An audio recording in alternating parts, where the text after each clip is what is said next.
4 karyawan tewas dan 1 lainnya kritis setelah terpapar zat beracun saat membersihkan toren produksi pupuk cair dan organik di PT Multidaya Putra Sejahtera atau MPS pada Selasa 2 Juli 2024. Tragedi itu terjadi di Dusun Bakarlio, Desa Karyasari, Kecamatan Rengas Dengklek. Menurut saksi, 4 karyawan yang meninggal dunia bernama Asep Kohar, Marsidi, Nana Mulyana, dan Husni Saipul. Sementara Agus Maulana saat ini masih menjalani perawatan intensif di Rumah Sakit Umum Daerah Karawang. Diketahui insiden bermula sekitar pukul 10 pagi ketika 2 karyawan pertama masuk membersihkan toren.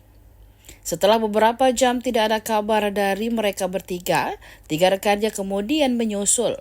Namun hasilnya masih sama, mereka tidak kembali muncul keluar dari toren.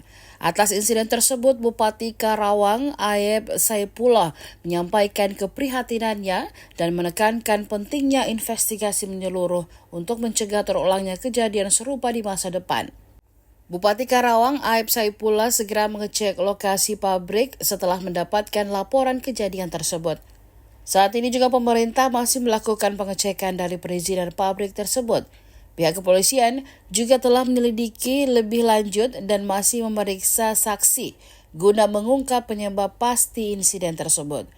Sementara itu, pengawas ketenagakerjaan dari Provinsi Jawa Barat juga telah turun tangan dengan mengirimkan tim spesialis untuk memastikan kepatuhan terhadap standar keselamatan kerja. Download Tribun X sekarang, menghadirkan lokal menjadi Indonesia.